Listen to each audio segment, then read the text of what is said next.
Hello, my name is Rene Martin. This is TCN4081. Our main topics is mobile device protection. We're group number 6, and this is our crew. Enrique, Iskander, Manuel, Alain, and I'm Rene. So let's take a look to our main topics. The first one is going to be the introduction, history of a network security. Number 2 is going to be the disadvantage of low mobile device protection. Number 3 is going to be mobile device policies. Number 4, different type of attacks on mobile device. Number 5, biometric authentication.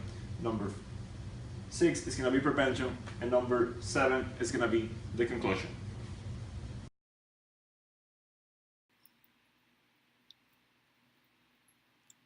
Okay, so a way to develop your mobile device policy for your business.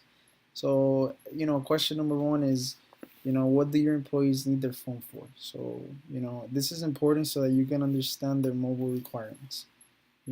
Basically you will want to know, okay, so your employee needs their phone for this.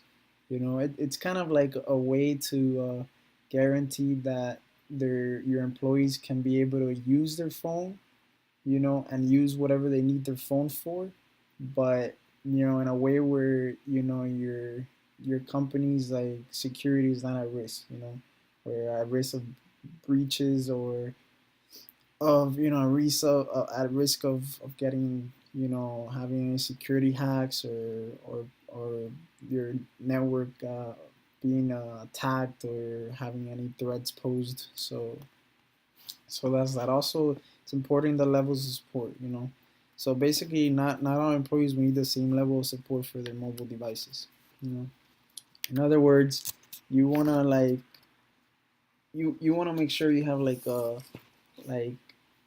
your employees, depending on their position in the company, is the amount of access they have, to their phone and their applications. You want a manager to have like full access, to sensitive company information, but you don't want a regular associate, to have that access. You know. Also, install company security profiles. So basically, as you build your mobile device policy, you reserve the right to manage all mobile devices that have access to company resources, just as you would manage company property. So basically, you wanna make sure that just like your company's computers, you have access, to see or monitor, what these mobile devices that your employees are using are being used for, at least while they're in the workplace. Mm-hmm. Also, you want to separate corporate data from personal data. You know, um, that's basically like, you know you want to inform that your employee that you're allowed to wipe out any corporate data, you know from their phones, if their phone goes missing, or if their phone is stolen. You know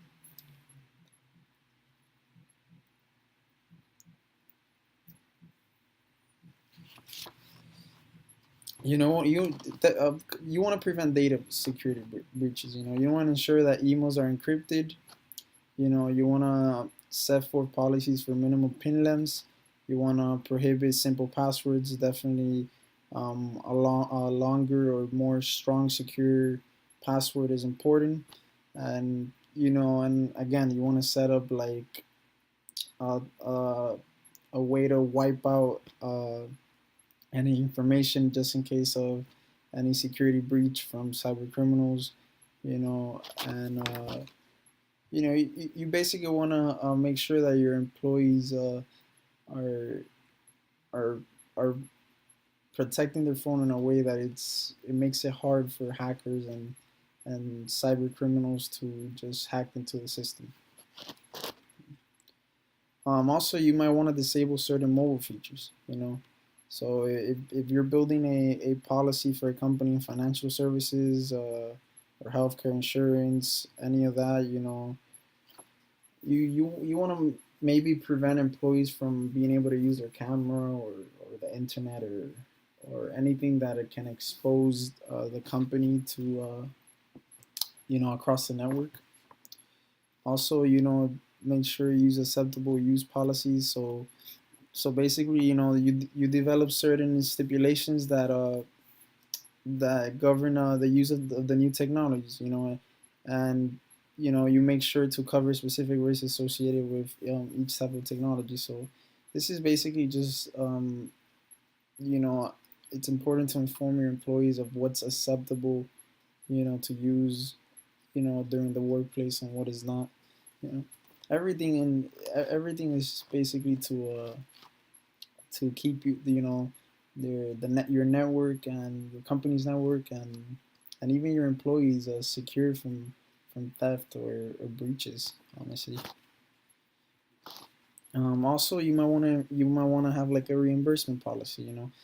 Even though like most mobile phone companies, they have limited data plans. You want to just make sure that your employees are not at risk of having excess data, because of using a company application or something that they need to for the workplace that might cause an excess in data. You want to make sure that you want to reimburse your employees if that's the case. So access to enterprise class applications. So you start this process by considering the applications all employees will need, and then layer on dedicated applications based on the individual's users' needs.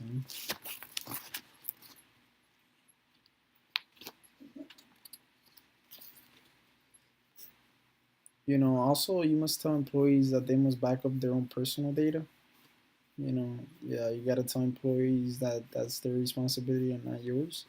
To store and back up their personal data. This is important just in case you have to wipe out, your employee's phone because of it was stolen or missing, and might serve as a threat to your company's network. You want to make sure that they know that they must back up their phone because you're not responsible for any data that's lost. Mm. And and again, back to the acceptable use policy, employees must agree to that.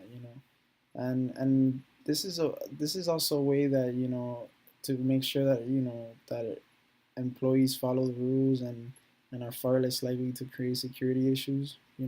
Since they will be aware of the policies to in place to keep corporate data secure. If your employees are informed, most likely they would follow the rules. You know? Also, tell them about consequences for failing to comply with the mobile device policies. And just tell them, oh, this will be the ramifications. If you don't comply with the policy, the mobile device policies. You know, it's kind of like remember, at the end of the day, you're not threatening the employer. It's beneficial for both your company's success and even the employee success in the company. To follow these mobile device policies. And also, most importantly, you want to revisit these policies annually. You know, new technology arrives, new trends come up. You just want to make sure that your mobile device policies are up to date and that everything functions securely and efficiently. That makes for a company's network to be successful and be protected. Yeah.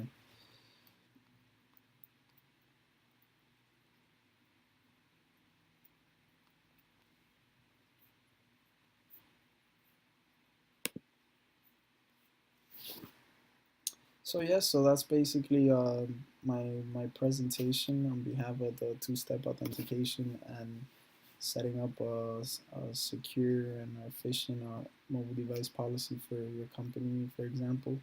Um, in my own personal experience in the two-step authentication, I as an FIU student, I experience that every time I'm trying to access my.fiu.edu. You're putting your username and your password, and then either you have the option to get a passcode sent via text message or a call, basically verifying that that who you are, basically. So in my opinion, I think that's the best way to keep me at peace, knowing that not anyone could access my sensitive information or personal information that I don't want others to know about. Also, like I've noticed through even your bank account, when I try to access my bank account to another device that's not my own personal device, it kind of sends a passcode just to make sure that the device that I'm using is a trusted one. So that puts me at peace as well, because we're talking about a financial institution. So, and when it comes to the mobile device policies, it's something important to, and especially for a company starting now and all the new technology occurring, making a safe, secure and efficient way to run your network, while setting up guidelines and rules to make sure that you avoid any breaches. At the end of the day, is beneficial for both your company and for the safety of even your employee, because your employee can also suffer, a breach, as well, if they don't follow some of these important guidelines. Yeah. So this is all for me. I hope you enjoy this presentation, and that we learned a thing or two from it. Thank you. Hello guys, the continuation of the topic of mobile security will be the attacks on mobile devices.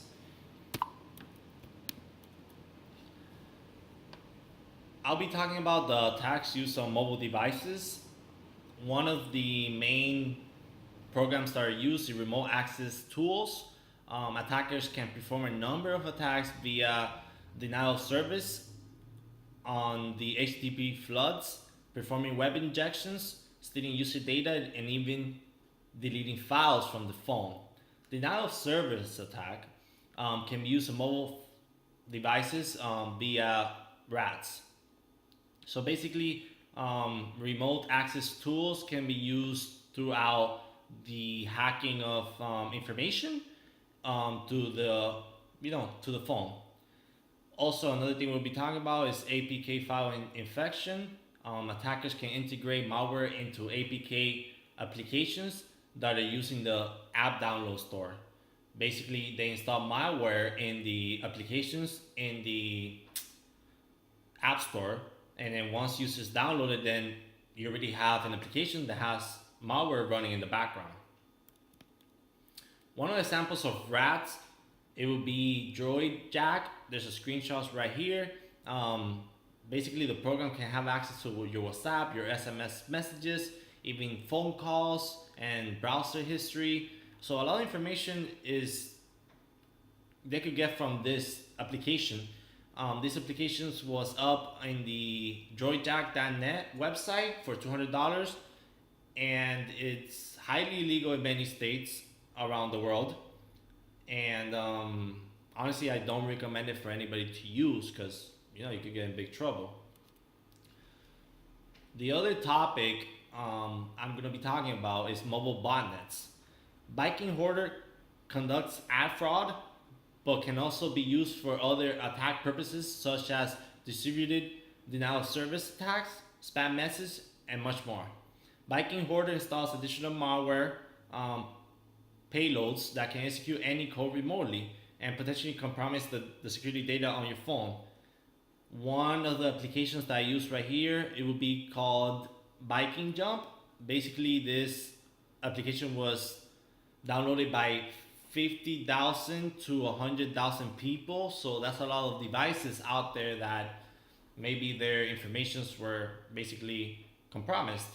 And it will even have, at first when you download the application, it will ask if you could give it right of root access. And many people saw that and knew that that wasn't right. So that caught their attention. Obviously, some of them that were smart enough would obviously say no. Another topic would be ad and click fraud. It's a simple link that can access your phone And by clicking on this link, they have access to all your information that you have on your phone. And it could be even, they could probably get credit cards and passwords that you have on your phone. Stealing sensitive information such as passwords and gain access to the internal network as well. There's another topic called dead apps, which is basically applications that are no longer for download in the App Store. These applications, it's applications that might have had malware installed in them, so it could compromise your important information.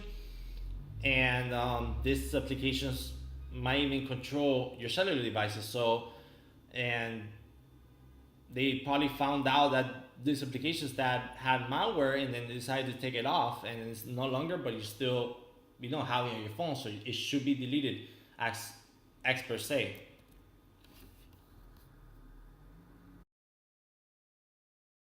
Hi, my name is Manuel Gonzalez, and I will be talking about authentication. Authentication refers to the way that a mobile device is able to verify the identity of the individual that is trying to access the device. In the past, mobile phones have restricted authentication to passwords alone.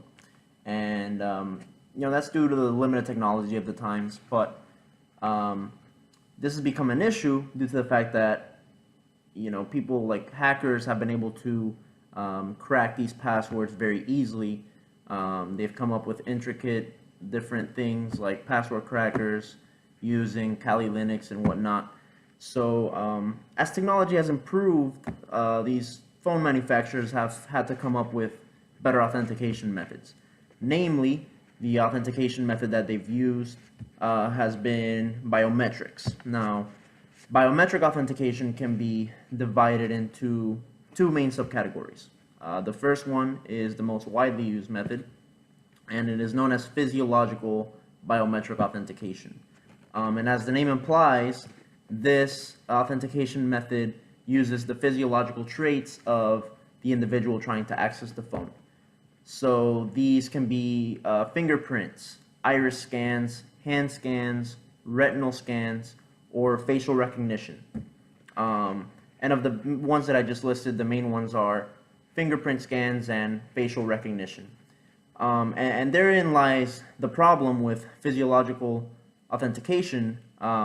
First and foremost, it's a bit expensive to put the hardware inside the mobile devices to use some of this authentication. So for example, if you wanted to put in an iris scanner, you would need an infrared sensor on the phone.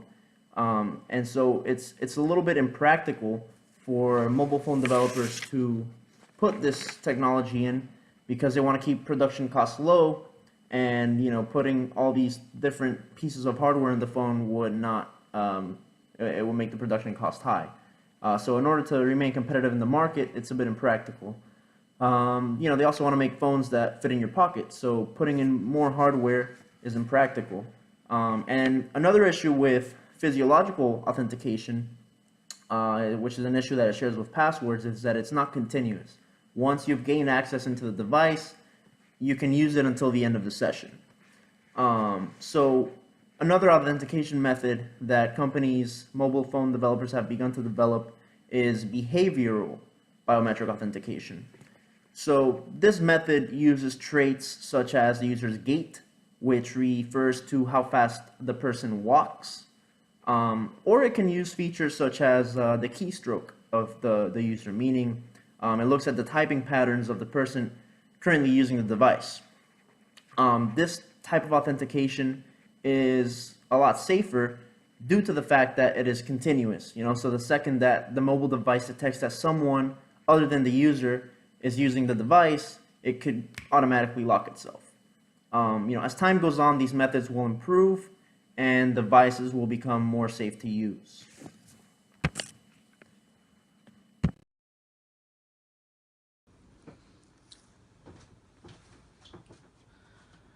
Hello, my name is Alain de Armas, and this is a continuation of Group 6 project for Network Security with Dr. Pons for Spring 2018 term.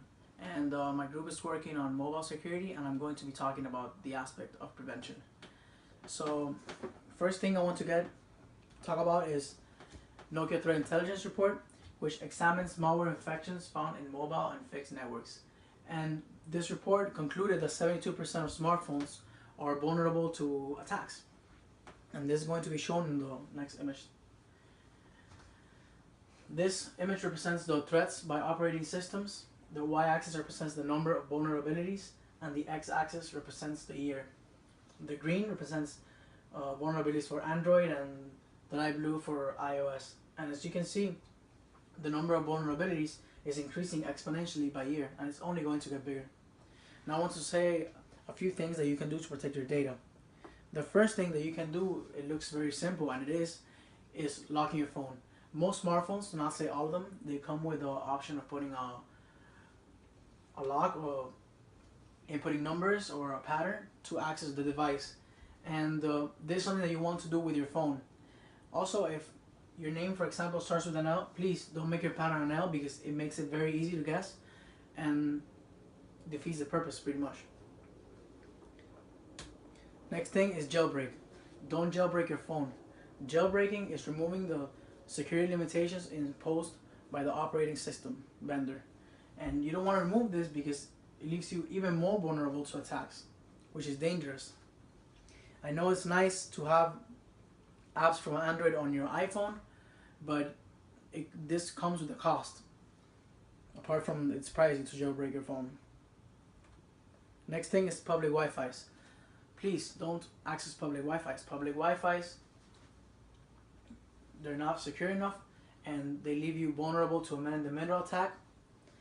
If the public Wi-Fi you're accessing is one that you know is very secure, then it might not be as much of a problem. Like, for example, Wi-Fi at FIU is pretty secure, but Wi-Fi at McDonald's, for example, is not very secure, and you don't want to get in there.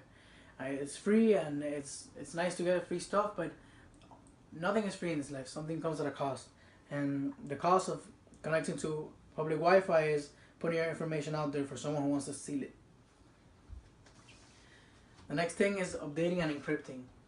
Updating can be time consuming, and it can consume a lot of your phone's memory, but it's necessary because it also updates the security on your phone, and you want to do this. If you don't want to update by any reason, then encrypt your data at least. Put locks on applications such as messaging, images, emails, stuff like that. Any data that's important, you want to put a lock on it, so if someone hacks your phone, then it's harder to get it. The next thing is VPN. Here I put a list of VPNs that are good for mobile devices. I personally use NordVPN because it's cheap and it's very highly rated, and it's like $80 for like 2 years. So it's not that bad, and it protects you because a VPN protects your identity. What it does is that it bounces your IP address of other servers, and for example, you can use the servers of Switzerland and Germany, London, with NordVPN at least, which is the one I use. It's very safe, it's very secure, and it's not that expensive. Protects you, so it's nice. In conclusion, protect your phone. It's very important to keep your mobile devices safe because, again, as time progresses, we put more of our personal lives in our mobile devices. So we want to keep that private, and we don't want to be hacked. So follow these steps, and the likelihood of getting hacked is going to be less. Thank you. And now is the conclusion. So now let's take a look to our main topics what were discovered along with the project. It is imperative that all data gotta be encrypted and secured. Also, device policies should be looked over and strictly enforced. And network security attacks must be made a top priority to stop hackers from exploiting. Also, we must further our learning in protecting our device. I hope you enjoy watching. Thank you.